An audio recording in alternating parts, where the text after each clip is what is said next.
Permisi. Permisi. Iya. Mau nanya? Iya. Di sini ada Bapak Popo? Popo. Iya, yang punya pangkas rambut ini. Oh, Popo yang orangnya suka bikin onar itu ya? Kamu siapanya ini? Saya Ita, anaknya Bapak Popo, Pak. Saya di sini mau cari Bapak. Harusnya kamu sebagai anaknya ngerti bahwa bapak kamu itu sifatnya itu jelek banget, suka bikin onar di sini. Dia di sini suka main kartu, dan dia di sini juga banyak punya utang. Makanya dia jual tempat usaha ini ke saya untuk menutupi utangnya. Ternyata orang yang kita ajak ngobrol di tempat pangkas rambut tersebut adalah yang punya tempat pangkas rambut sendiri. Yang tiada lain adalah dulunya dia ini adalah karyawannya dari Pak Popo. Kapan terakhir lihat Bapak saya? Saya lihat udah lama sih ya. Pak Ade melihat Pak Popo terakhir di mana, Pak? Dan di situ tuh di jualan kursi-kursi bekas itu. Ya udah deh kalau gitu, makasih banyak ya Pak untuk waktunya. Pak, iya. Mari. Makasih ya, Pak. Mari, Pak, ya. Maaf ya, Pak. Iya, silakan. Kita langsung meluncur, kita cari di mana tempat penjualan kursi dan mebel tersebut yang katanya nggak jauh dari pangkas rambut tersebut. Kalau toko kursi bekas di sini banyak banget. Coba deh. Misi Mbak, Mbak mau numpang tanya di sini ada yang kerja namanya Popo nggak? Makasih banyak ya. Coba tanya sini lagi deh, Kak. Mbak mau numpang tanya di sini ada yang namanya Popo nggak? Nggak ada ya. Ya terima kasih ya. Akhirnya kita coba ke seberang jalan, di situ ada beberapa toko kursi bekas juga. Kita cobain, siapa tahu aja di situ ada Pak Popo. Dan ternyata iya, nggak ada Pak Popo juga di situ. Pertama hampir nyerah juga sih si Ita, kayak udah ngerasa capek. Tapi kita tetap kasih semangat. So dari dia denger di situ ada yang kerja namanya Pak Popo, dia semangat banget. Tapi bener memang sempat kerja di sini ya? Nah, tapi nggak lama Pak. Gitu, tapi Bapak tahu nggak informasi dia di mana sekarang? Iya, kurang tahu saya. Tapi biasanya kan ada data karyawan, ada alamatnya gitu. Nggak ada Pak. Bapak yang Kita punya ini tempat nyari-nyari ini? dia, Nggak, Pak. ada lagi bos saya kita. Oh boleh dipanggilin aja nggak? Dia aja punya data karyawannya Iya, kan. iya. Tolong dibilangin ya Pak ya. Kondisinya kita juga nggak tahu, si karyawan itu juga nggak tahu berada di mana Pak Popo. Dan akhirnya kita bertemu sama satu orang, yaitu bos dari yang punya toko kursi bekas itu. Halo Pak. Ya. Aku Fiona. Ada Mas. Ya Pak, saya Angkat baju ini. Saya Ita, Pak, Ya. anaknya Pak Popo. Popo kenapa? Iya, saya mau cari Bapak saya. Bapak kamu sudah lama berhenti dari sini tanpa pemberitahuan. Yang kedua, bapak kamu itu kurang jujur. Jujurnya gimana, Kurang Pak? jujur, masalah keuangan, masalah barang. Kok Bapak bisa ini Pak ya, apa namanya, terima dia, terima Pak Popo sebagai pegawai kalau memang... Begini, yang pertama dia datang, KTP-nya lengkap, apanya lengkap. Dia bilang dia lagi kesusahan. Siapa yang nggak mau tolong kalau orang kesusahan? Terus Bapak nggak ada minta ganti rugi apa gitu? Siapa yang mau ngegantiin? Kamu mau ngegantiin? Bijak sih orangnya kalau menurut gue, baik banget. Dia tahu Pak Popo kelakuannya nggak baik. Pak Popo suka mencuri barang, tapi dia hanya pengen Pak Popo datang ke sana untuk minta maaf. Saya tidak laporin polisi, hanya di sini saya laporin kepada ketua RT. Jadi biar tahu kalau di ketua RT kalau terjadi lagi ada masalah di wilayah, saya tidak tanggung jawab, saya lepas.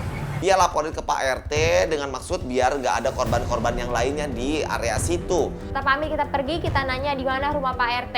Kita tanya sama warga di situ, dia nunjukin ke satu rumah. Nyampe lah kita di rumah itu dan kelihatan ada plang rumah ketua RT. Ini nih rumah ketua RT-nya. Permisi. Assalamualaikum. Waalaikumsalam. Pak, ini rumah ketua RT ya? Ya, saya Bapak ya? PRT-nya sendiri. Pak, kita boleh masuk Pak? Silakan, Pak. Nah, sesampai kita di tempat Pak RT, kita langsung disambut sama Pak RT, kita dipersilakan masuk. Jadi Pak, maksud datang kita ke sini, kita ini mau nganterin Ita. Ita ini mau nyari ayahnya Pak Popo namanya. Pak Popo, iya. Bapak kenal sama Pak Popo? Pak Popo itu dari warga kami ya, kurang baik kelakuannya. Gitu. Bapak terakhir ngeliat dia di mana? Di pasar, dekat-dekat sini dia. Itu kapan terakhirnya Pak? Harinya minggu-minggu kemarin lah. Tapi Pak, Bapak nggak pernah ini Pak, nggak pernah Bapak panggil gitu Pak, tegur gitu Pak Poponya? Sudah saya peringatan. Maaf nih Pak ya, kalau Iya. misalnya saya agak lancang, cuman kalau saya jadi Bapak, selaku Pak RT, saya sih bakal laporin polisi Pak. Saya Bapak mau- kurang ini Pak, kurang keras Enggak, gitu Pak. saya sudah keras. Cuma kan saya nggak tega sama anak kan istrinya gitu. Maaf nih Pak, Bapak tadi bilang katanya nggak tega sama Anak dan istrinya. Ya. Di sini dia ditinggal sama mertuanya, Ibu Marsih. Oh, jadi numpang di rumah Rumah mertuanya. mertuanya, ya. Sampai akhirnya Pak RT bilang, kalau Pak Popo itu sudah berkeluarga lagi. Dia punya istri dan anak. Harusnya sih sebenarnya kalau misalnya Bapak nggak tega, lebih nggak tegaan mana Pak sama warga-warga yang udah jadi korban? Ya enggak dong, kan bapaknya itu memaafkan, kasih peringatan, akhirnya dia pergi dari lingkungan ini, Bacun. Maaf ya Pak ya, maafin Ya, nggak teman apa-apa, saya nggak ya Pak ya. Nah, soalnya Pak, ini kan dia itu mau menikah ceritanya Iya, Pak. Calon suaminya itu dia harus ketemu sama ayahnya. Ayahnya. Nah sekarang saya ini tujuannya tuh bagus Pak, saya tuh menyelamatkan Ita Pak. Sebelum nanti dia lebih mengarah ke lebih buruk lagi seperti Nah, kita kan nggak tahu, Cun, kalau calon suaminya nggak mungkin berpikir kayak lu. Iya, Gua semua orang sudah mau anak kan tadi. beda-beda. Kalau emang cinta sama si Ita ya terima dong kondisi Iya. bapaknya. Nggak ada namanya cinta-cintaan lo ketemu. Ya Allah kali nyambil pengalaman pribadi, jadi kayak Ada, gitu, Pak. ya kan? Lu telepon si Semi, pacar lu langsung datangin kemari. Tapi kita kan belum ada bukti apapun lagi gitu, belum ditanyain. Kalau Suruh misalnya bokapnya udah berubah, Suruh aja kalau bokapnya suruh aja udah ketemu sama kalau bokapnya Pak RT. Apaan sih? Jangan, Sama jangan, aja. jangan di sini. gue. Nah, di situ terjadi perdebatan sampai Pak RT angkat bicara dan dia bilang, kalian hargain saya, tolong kalian tenang. Ya maafin Pak ya, maafin Nanti teman-teman saya. gini aja. Coba cari aja di pasar di warung Bu Masih di mertuanya. Itu cuma mertuanya? Iya, mertuanya, iya. Oh gitu ya, udah deh kalau gitu kita cari informasi ke sana aja. Langsung ya Pak ya. Maafin kelakuan yang berbeda, Pak. Kita setelah mendapat informasi, kita mencoba untuk keluar dari rumahnya Pak RT. Sampai akhirnya kita semuanya pada kaget, pada diem. Begitu ada 2 orang muncul kepada kita semuanya, tiba-tiba dia langsung gitu aja nagih utang. Nah, ke Popo mana Popo? Nah, ada apaan? Gue mau nanyain bapaknya. Udah lama dia utang hubungan nipu dari dagangan, judi. Ya terus urusannya apa? Kalau urusannya Pak Popo, ya cari Pak Popo. Kita juga nggak lagi Ya cari Pak Popo. makanya gue cari-cari nggak ketemu.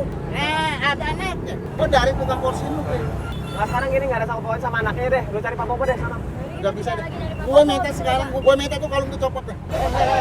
Aduh, sembarang ngomong. Copot tinggal. Enggak ya Pak, tenang lu dong. Apaan sih sekarang Pak Popo segala. Lu mau jadi jago. Lu jadi jago. Lu jadi jago.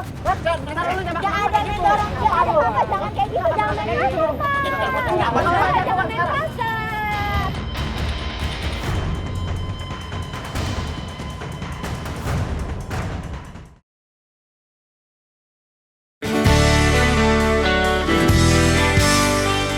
Anak ke Popo mana Popo?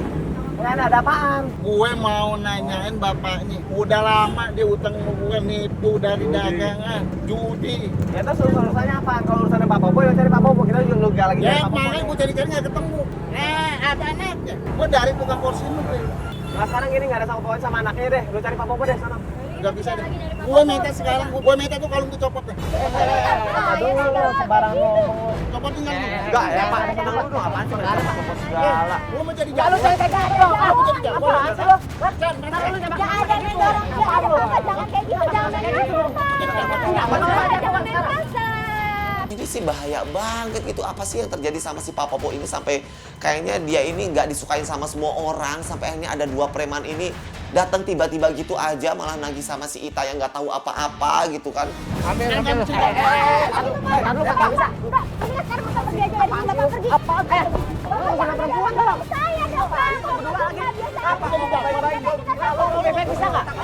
Gue mau ngomong dulu sekarang gini. Sekarang lo pergi deh dari sini, pergi aja dari sini. Lu berdua. Gua lapor polisi. Apaan sih? Apaan udah? Jangan ribut di sini. Nih orang nih Pak. Jangan ribut di sini, Pak. Tuh banget ada Pak RT. Aduh, gue tuh udah tenang banget kayaknya ada Pak RT keluar sampai akhirnya bisa nyelamatin kita semuanya. Dia mencoba menengahin. Jangan nyuruh-nyuruh pergi. Emang kenapa? Emang kenapa kalau saya Sekarang udah kayak kalau udah ketemu bapak lo, kasih tahu bapak lo ya. Bapak lo punya utang, oke? Kalau nggak ketemu nggak kasih tahu bapak lo awas. 2 orang itu pergi karena memang nggak enak sama Pak RT. Kita berterima kasih sama Pak RT tersebut. Terima kasih banget Pak. Kenapa? Bantu kita Pak. Ya, Pak. Ayo, Pak, ya. Dipantau Pak. Oke, Pak, ya. Mari Ya. Pak. Ya. Mari Pak. Udah deh, mendingan penyidikan hari ini kita selesaiin dulu di sini. Lu berdua juga udah nggak kontrol, lu berdua ribut-ribut kayak gitu kok nggak suka banget. Udah, kasihan juga dia udah nangis-nangis, soalnya pasar belum tutup kan. Kita lanjutin besok aja ya, nggak apa-apa kan? Apa besok aja ya? Nah, akhirnya kita dari situ menghentikan penyelidikan kita karena memang kondisinya pasar itu sudah mau tutup dan nggak mungkin kita cari-cari kalau waktunya udah terlalu sore dan Ita pun setuju.